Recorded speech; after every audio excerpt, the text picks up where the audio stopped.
ପିଲାମାନେ ଆଜିର ଏଡୁସାଟ୍ କ୍ଲାସ୍କୁ ମୁଁ ତୁମ ସମସ୍ତଙ୍କୁ ସ୍ୱାଗତ କରୁଛି। ଆଜି ଆମେ ପଢ଼ିବା ଦଶମ ଶ୍ରେଣୀ ପାଇଁ ଏକ ସ୍ୱତନ୍ତ୍ର କ୍ଲାସ୍। ସେଟା ହେଉଛି ପରିମିତି। ଯେ ପିଲାମାନେ ତୁମର ଆସୁଛି ବୋର୍ଡ଼ ପରୀକ୍ଷା 2026। ସେଇ ଯେଉଁ ବୋର୍ଡ଼ ପରୀକ୍ଷା ଆନୁଆଲ୍ ହାଇସ୍କୁଲ୍ ସାର୍ଟିଫିକେଟ୍ ଏକ୍ଜାମିନେସନ୍, ସେ ପରୀକ୍ଷାରେ ଯେଉଁ ଗଣିତରେ ଜ୍ୟାମିତି ବିଭାଗରେ ପରିମିତି ଅଛି, ସେ ପରିମିତିରେ କ'ଣ କ'ଣ କୋଶ୍ଚିନ୍ ଆସିବ ଆଉ ତାକୁ ତୁମେ କେମିତି ପ୍ରିପେୟାର କରିବ, ସେଇ ବିଷୟରେ ଆଜିର ପ୍ରସ୍ତୁତି। ଯେ ଆଜି ମୁଁ ତୁମମାନଙ୍କ ଆଗରେ ରଖିବି ଯେ କ'ଣ କ'ଣ କୋଶ୍ଚିନ୍ ପଡ଼ିବାର ସମ୍ଭାବନା ଅଛି, କି ପ୍ରକାର କୋଶ୍ଚିନ୍ ପଡ଼ିବାର ସମ୍ଭାବନା ଅଛି, କେତେ ମାର୍କର କୋଶ୍ଚିନ୍ ପଡ଼ିବ, ସେହି ବିଷୟରେ ଡିଟେଲ୍ ଆମେ ଆଲୋଚନା କରିବା। ତା ସହିତ କିଛି କୋଶ୍ଚିନ୍ ମଧ୍ୟ ସାମ୍ପୁଲ୍, କିଛି MCQ, କିଛି ସବଜେକ୍ଟିଭ୍ ମଧ୍ୟ ଦେଖିବା। ତେଣୁ ପିଲାମାନେ ଏଇ ଯେଉଁ ପରିମିତି ବିଷୟ ଅଛି, ସେଥିରେ କିଛି ସୂତ୍ର ଅଛି। ଆମର ଯେଉଁ ସୂତ୍ର କଥା କହୁଛି ସେଇଟା ହେଉଛି ବୃତ୍ତ ସମ୍ବନ୍ଧୀୟ, ପ୍ରିଜିମ୍ ସମ୍ବନ୍ଧୀୟ, ଗୋଲକ ସମ୍ବନ୍ଧୀୟ, ସିଲିଣ୍ଡର ସମ୍ବନ୍ଧୀୟ। ଆଉ ତେଣୁ ଏଇ ଯେଉଁ ସୂତ୍ର ଅଛି, ସେଇ ସୂତ୍ର ଗୁଡ଼ାକ ମନେ ରଖିଦେଲେ ତୁମେ ସେ MCQ କୋଶ୍ଚିନ୍ ଆଉ ସବଜେକ୍ଟିଭ୍ କୋଶ୍ଚିନ୍ କରିପାରିବ। ତେବେ ଆସ ଆମେ ଦେଖିବା କ'ଣ ସେ ଅଛି ପ୍ରସ୍ତୁତି। ଆଉ ସ୍ଲାଇଡ଼୍ ମାଧ୍ୟମରେ ମୁଁ ତୁମକୁ ସେଇଟା ଦେଖେଇବି, ତା'ର କ'ଣ କ'ଣ କୋଶ୍ଚିନ୍ ଆସୁଛି, କେତେ ମାର୍କର କୋଶ୍ଚିନ୍ ଆସୁଛି ଆମେ ଦେଖିବା। ଦେଖ, ପରିମିତି ଶ୍ରେଣୀ ଦଶମ HSC ଏକ୍ଜାମିନେସନ୍ 2026 ପରୀକ୍ଷା ପ୍ରସ୍ତୁତି। ପିଲାମାନେ ଏଇଠି ଦେଖ, ମୁଁ 5ଟି ଚିତ୍ର ଦେଖେଇଛି। ଏଠି ଗୋଟେ ହେଉଛି ବୃତ୍ତ, ପ୍ରିଜିମ୍, ସିଲିଣ୍ଡର, କୋନ୍ ଆଉ ଗୋଲକ। ତୁମ ଦଶମ ଶ୍ରେଣୀରେ ଏଇ 5ଟି ପରିମିତିରେ ଏଇ 5ଟି ଜିନିଷ ଅଛି। ତେଣୁ ସେଇ 5ଟି ଜିନିଷ ଭିତରେ ଯେତିକି ସବୁ ସୂତ୍ର ଅଛି ଆମେ ତାକୁ ମନେ ରଖିବା, ତା'ର ପ୍ରୟୋଗ ହେଉଛି କେମିତି ଦେଖିବା, ତାପରେ ଆମେ ସେ ପ୍ରଶ୍ନ ଗୁଡ଼ିକର ସମାଧାନ କରିବା। ତେବେ ଦେଖ, ଏଇଠି ପରୀକ୍ଷା ପାଇଁ ଏଇ ଯେଉଁ 5ଟି ବିଷୟରୁ କେଉଁଠି କୋଶ୍ଚିନ୍ କେମିତି ଆସିବ ନା, ସମୁଦାୟ ତୁମର ଯେଉଁ 50 ମାର୍କ କୋଶ୍ଚିନ୍ ଅଛି ଜ୍ୟାମିତିର, ଆଉ ସେ ଜ୍ୟାମିତିରୁ 50 ମାର୍କ MCQ ଅଛି। MCQ total MCQ 50 mark. ତେଣୁ ସେଥିରେ ପ୍ରଶ୍ନ ସଂଖ୍ୟା, ଯେଉଁ ପରିମିତିର ପ୍ରଶ୍ନ ସଂଖ୍ୟା 6 କିମ୍ବା 7ଟି ହୋଇପାରେ।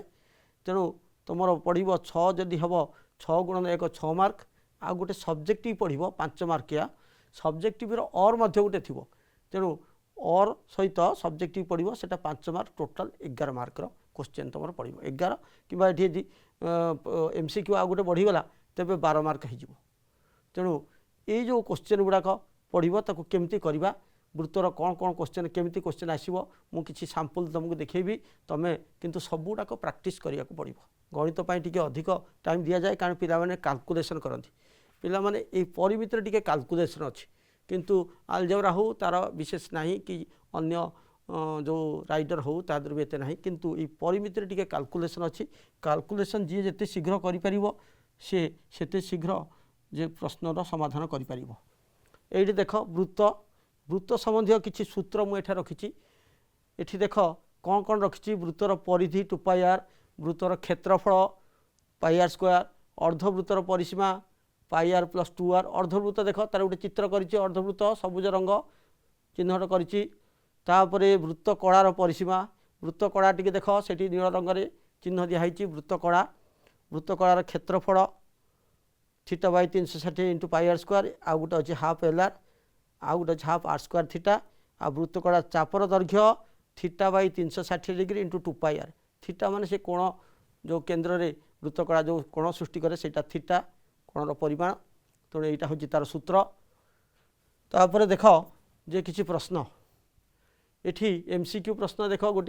ଗୋଟେ ବୃତ୍ତର ବ୍ୟାସାର୍ଦ୍ଧ ଦେଇଛି 2.8 ସେଣ୍ଟିମିଟର। ଏହାର ପରିଧି କେତେ? ଯେ ପିଲାମାନେ ପରିଧି ଯେତେବେଳେ ଆସିବ, ପରିଧିର ସୂତ୍ର କଥା ମନେ ପଡ଼ିବ। ବୃତ୍ତର ପରିଧିର ସୂତ୍ର ହେଉଛି 2πr। ତେଣୁ 2πr, ପାଇର ମାନ କେତେ ନା, ପାଇର ମାନ ସାଧାରଣତଃ 22/7। ତେଣୁ 22/7, 2 × 22/7 ଗୁଣନ r ଜାଗାରେ ପକାଇବା 2.8 ପକାଇକି ହିସାବ କରିବା। ତା'ର ଚଏସ୍ ରହିଛି 4ଟା ଚଏସ୍, କେମିତି କେଉଁଟା ଉତ୍ତର ହେବ। ଦେଖ, ଆମେ ତାକୁ ଏଇଠି କରିଦେବା। r ଯଦି 2.8 ସେଣ୍ଟିମିଟର, ପରିଧି କେତେ ହେବ 2πr, 2 × 22/7 ଗୁଣନ 2.8, 7କୁ କାଟିବ 2.8କୁ 0.4 ଆଉ ରହିଲା କେତେ 2 ଗୁଣନ 22 को गुणिले 44 गुणन 0.4 ହେଇଗଲା କେତେ ନା 17.6 ସେତିକି ସେଣ୍ଟିମିଟର। ତେଣୁ ଆମର ଚଏସ୍ରେ 17.6 ଅଛି କି ନାହିଁ ଦେଖିବା। ଦେଖିଲା ପରେ ଆମେ କ'ଣ କରିବା ନା ଟିକ୍ ମାରିଦେବା। ଆମେ ଚଏସ୍ ଜାଗାରେ ଟିକ୍ ମାରିଦେବା 17.6। ତେଣୁ ଇଏ ହେଉଛି 1 ନମ୍ବର ପ୍ରଶ୍ନ MCQ। ତାପରେ ଆମେ ଯିବା ପରବର୍ତ୍ତୀ ପ୍ରଶ୍ନକୁ ଯେ ଏଠି ଗୋଟିଏ ପ୍ରଶ୍ନ ଅଛି ଗୋଟିଏ ଅର୍ଦ୍ଧ ବୃତ୍ତାକାର ପରିସୀମା ଅର୍ଦ୍ଧ ବୃତ୍ତାକାର କ୍ଷେତ୍ରର ପରିସୀମା 108 ମିଟର। ତେବେ ହେଲେ ୟାର ବ୍ୟାସାର୍ଦ୍ଧ କେତେ? ଯେ ପରିସୀମା ଦେଇଛି ଅର୍ଦ୍ଧ ବୃତ୍ତାକାର କ୍ଷେତ୍ରର ପରିସୀମା ଏଠି ଗୋଟେ କ୍ଷେତ୍ର লিখিদেবা। এটি আমি এটি হচ্ছে অর্ধবৃত্তাকার ক্ষেত্র ক্ষেত্রর পরিসীমা 108 মিটর হলে এর ব্যাসার্ধ কেতে? তেমন আমি অর্ধবৃত্তাকার ক্ষেত্রর পরিসীমা পাই আমি কম করা তার সূত্র প্রয়োগ করা। দেখ ইয়ার দিয়ে চয়েস দিয়ে চয়েস দিয়ে 14 মিটর 21 মিটর 42 মিটর 88 মিটর। তবে ইয়ার দেখ উত্তর যে এটি হচ্ছে অর্ধবৃত্তাকার ক্ষেত্র পরিসীমা এটা গোটে অর্ধবৃত্তাকার ক্ষেত্র यार परिसीमार सूत्र हूँ πr + 2r यहाँ को πr + 2r मुझे जदि r कमन नेबी आ रही π + 2 तेरे ये जो पाई जगार मुझे कौन के पकईबी 22/7 देख 22/7 पकईली +2 = 108 तापर 7 × 2 = 14 है 22 + 14/7 108 तापर 22 14 मिसेदे 36/7 r × 36/7 = 108 और r = के 108 × 7/36 समान 21 सेंटीमीटर। तेणु या भितर चॉइस देखी दियो 21 सेंटीमीटर ये मीटर अच्छी आम यहाँ मीटर करदे सेंटीमीटर नहीं ये मीटर 21 मीटर। तेणु उत्तर हूँ 21 मीटर। पिला माने देखिल ये हूँ वृत्त संबंधी दुईटी MCQ प्रश्न। तापर आम देखा परवर्ती प्रश्न। परवर्ती प्रश्न हूँ कौन यहाँ गोटे सब्जेक्टिव प्रश्न सब्जेक्टिव माने 5 मार्किया प्रश्न। ये देती कौन ना खंडे तार द्वारा गठित वर्ग क्षेत्र क्षेत्रफल 484 वर्ग सेंटीमीटर। ये तारटा को बंकई गोटे वृत्तर परिणत कले यही वृत्तर क्षेत्रफल केते हम।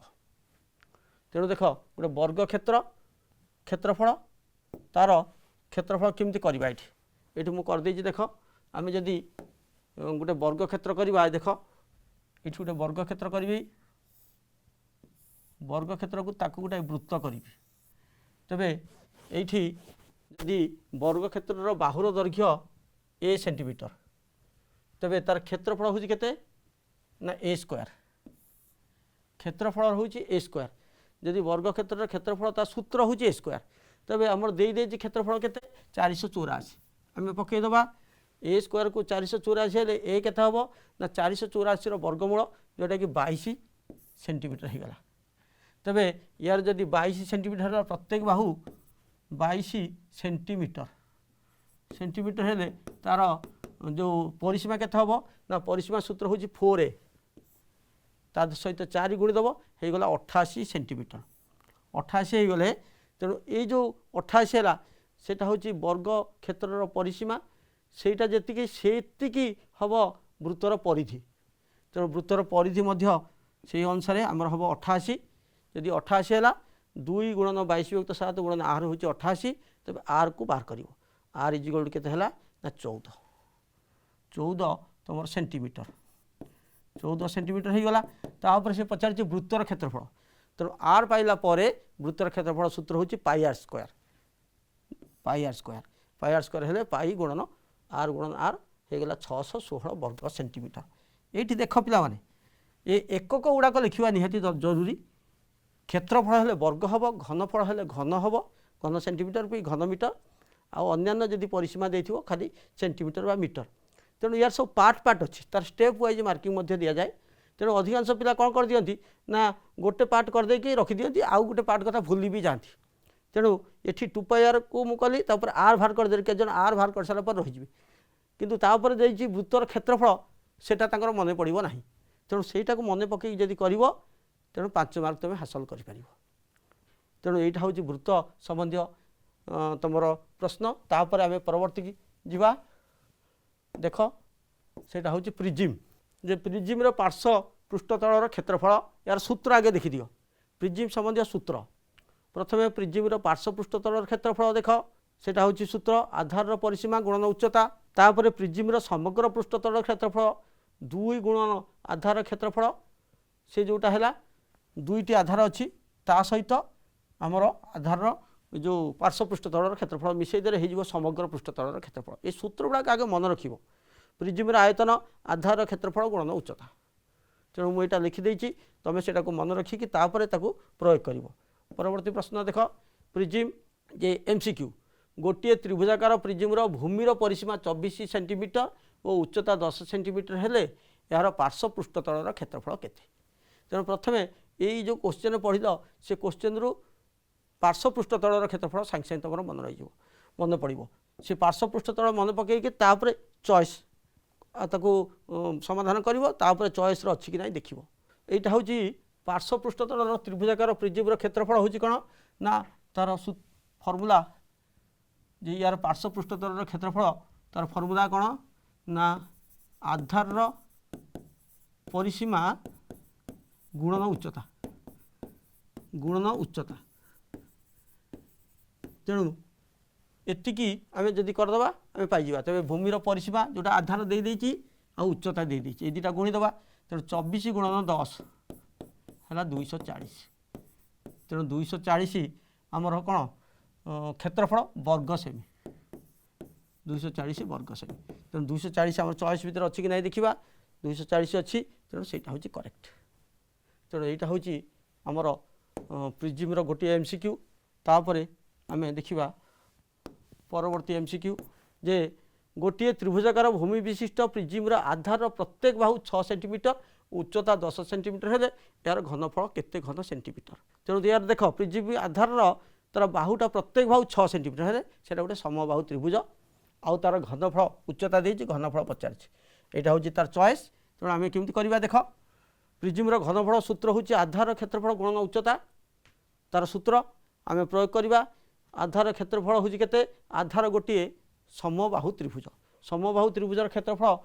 मु कही जे √3 समबाहु त्रिभुजर क्षेत्रफल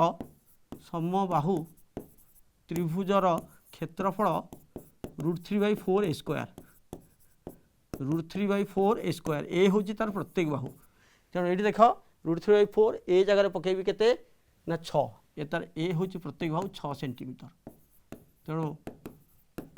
ए हूँ 6 सेंटीमीटर √3/4 गुणन 6 गुणन 6 गुणन उच्चता हूँ 10 गुणी देले है केते 90 √3 तेणु यहाँ हूँ 90 √3 यहाँ हूँ तार उत्तर तेणु ये गला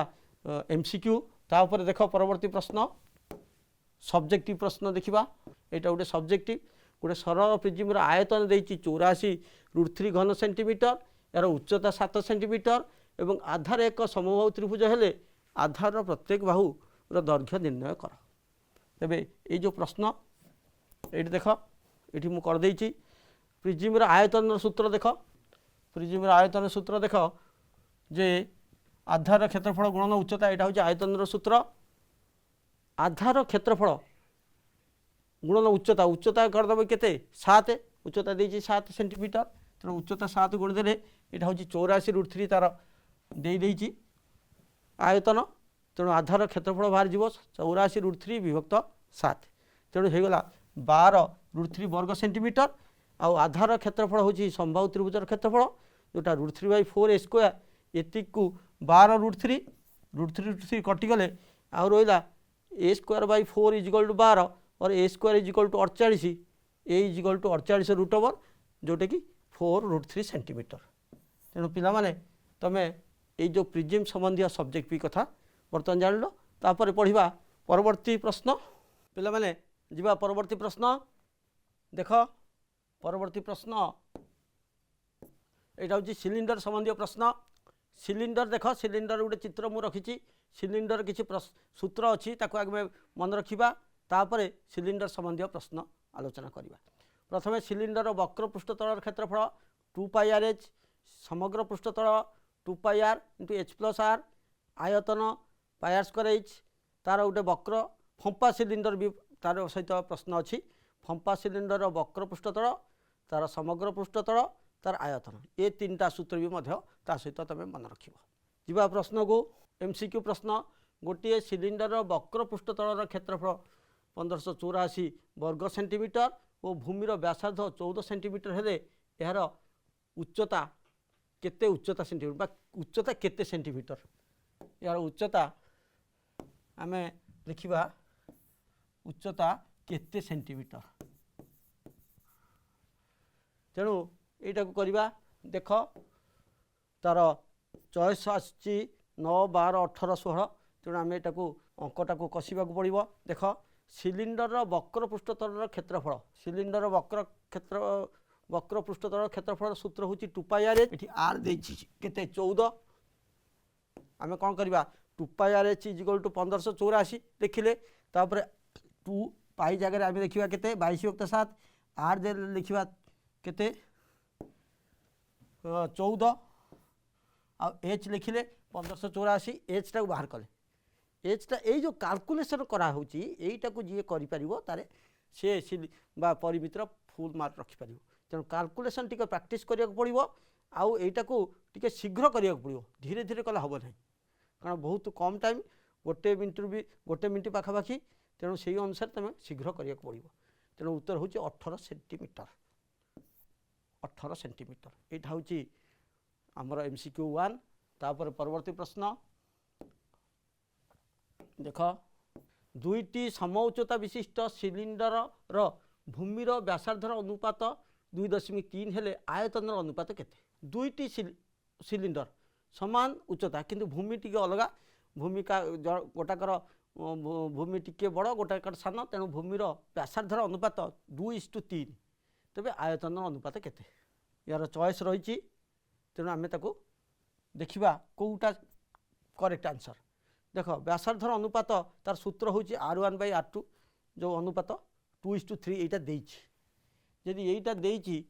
तेबे तार आयतन हूँ केते ना सिलिंडर आयतन हूँ πr²h जनकर πr1²h आउ गोटाकर πr2²h ये उभय पाई अच्छी कटिगला एच अच्छी सामान कटिगला तेबे R1² जोटा कि R1/R2 whole square 2/3 whole square हूँ 4/9 ये चॉइस अच्छी 4/9 तेणु यहाँ हूँ तार MCQ प्रश्न तापर आम जा तार सब्जेक्टिव प्रश्न 4 मीटर व्यास और 9 मीटर गभीर कूओटे खोल से बाहरी माटी को 12 मीटर व्यासर एक सिलिंडर आकृति विशिष्ट तूपर गदा कले तूपटर उच्चता केते हेबो एटा गोटे बुझा दरकार बुझिले तुम कर सी जो कूअर माटी खोड़ा होगी गोटे स्तूप कराला से स्तूप सेटा पुणी सिलिंडर आकृतिर तेणु से स्तूपर उच्चता केते ये देख ये मुझे गोटे कूଅ अच्छी देख ये कूअरु माटी खोड़ा होगी गोटे रखाई स्तूप कराई बाली गदा बा स्तूप माटीर स्तूप आउ तेणु तार उच्चता आम बाहर करवा आउ से जो दिखाई सिलिंडर तार माटी को 12 मीटर व्यास यार व्यासटा हूँ 12 मीटर यार उच्चता देती यार हूँ व्यास देती तेणु आम यार आयतन जी यार आयतन से हम ये जो कूअर आयतन जी माटीर आयतन से हम से पड़ी देख कूअर व्यास 4 मीटर तेणु 4 मीटर हेले